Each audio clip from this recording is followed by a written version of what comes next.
The Sound of Freedom from Angel Studios and starring Jim Caviezel continues to roll at the box office, today crossing the $100 million mark. And that's not all. It's surpassing other such blockbusters from studios like Warner Brother and soon to be potentially the Walt Disney Company with The Flash and Indiana Jones and the Dial of Destiny. Let's show you the math. Here we go.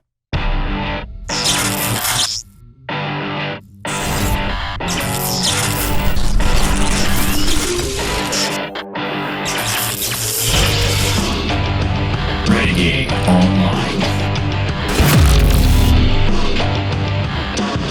Well, folks, welcome back to another great day here at Valiant Renegade. It's good to see everybody out there once again. And if you are like one of the many folks watching this video, not yet subscribed to this channel, please take a moment and turn that little red subscribe button to gray.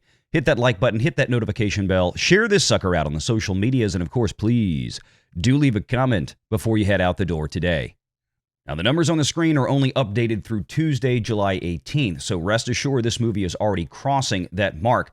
Let's take a look at some interesting tidbits here. The daily hauls on this show continue to astonish. Monday this week, almost $5 million, and on discount Tuesday, July 18th, $5.4 million. What's even more astonishing is that if you look at the week-over-week comparisons, look at July 12th. That was the second Wednesday. 9% over the previous week, 24% over the previous week for the next Thursday, then 44, 42, and 31% respectively for the second weekend, Friday, Saturday, and Sunday over the previous weekend. And then on July 17th, this week, Monday, 24% over last week, and 42% over the previous Tuesday, July 11th. This is just incredible. It continues to build momentum even 15 days out. And if you want to see how crazy this looks, just take a look at this chart. The yellow line you see on the bottom intersecting the red is the Sound of Freedom. The red line itself is the Flash, given same-day tracking here. And you can see those lines have now intersected, and the Sound of Freedom is surpassing the Flash. The Flash has now fallen officially to the Sound of Freedom and will continue to do so. But what's going to get very interesting is that blue line, and that's Indiana Jones in the Dial of Destiny. And if you can see the curvature on the Indiana Jones line, where it's very much starting to flatten out, but that yellow line of Sound of Freedom is continuing to slope upward. Eventually, given another couple of 2 or 3 weeks, it's very likely that these lines are going to intersect, and the Sound of Freedom could very well surpass Disney's $300 million production budget monster. Just look at the comparative day-to-days. Here we are with the second Monday for the Sound of Freedom at almost $5 million. The second Monday for Indiana Jones at $3.2. The second Tuesday for Sound of Freedom at $5.4 million. The second Tuesday for Indy at $3.4. Even though Indiana Jones and the Dial of Destiny had a bigger start out of the gate with a roughly $60 million domestic opening weekend, Sound of Freedom was no slouch in that department. Indy simply grossly underperformed.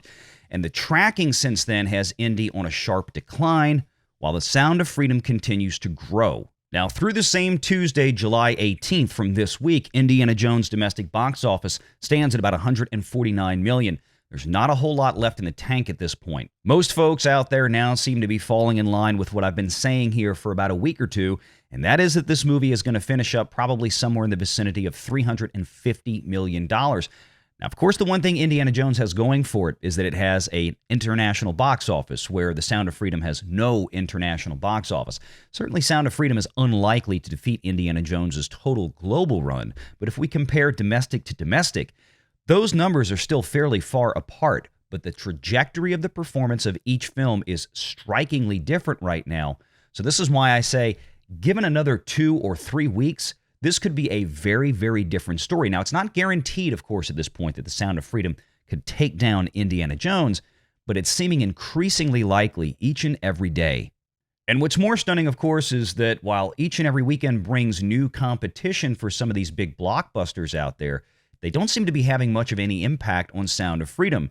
The Sound of Freedom has never enjoyed any premium large format screens or IMAX screens, which command higher prices and usually bigger attendance. Sound of Freedom seems perfectly content to sit in the regular size or smaller size screens, which still pack the houses each and every day, and this movie keeps raking in a ton of money.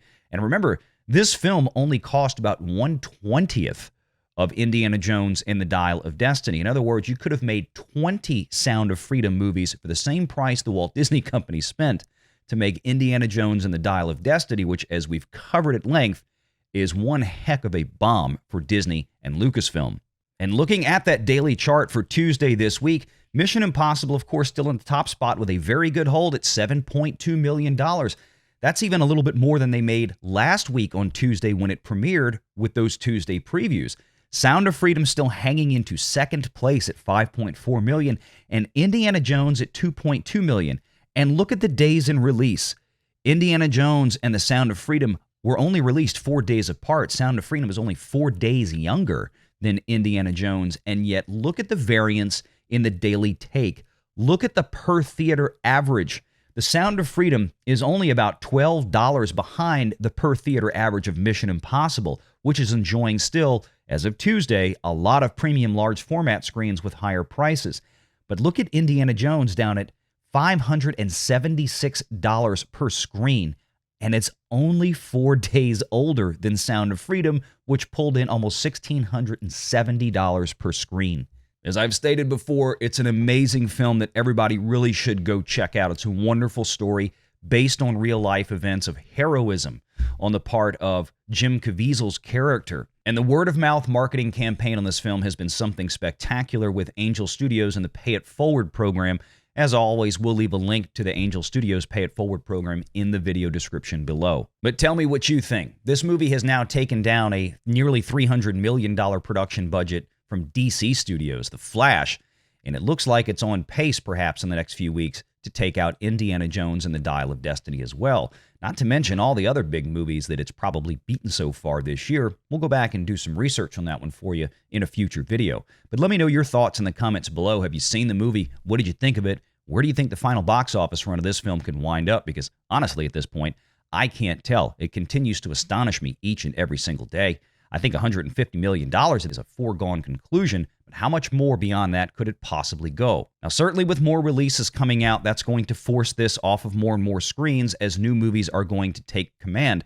But theaters are going to be reluctant to release a movie like this from viewings if it still continues to perform at the level that it is. If it continues to sit in the top 4 or 5 films at the box office on a per theater average, theater owners are going to be more than happy to keep this on the screens that they can. Make sure you drop a comment, hit that like and subscribe button, and until next time, take care.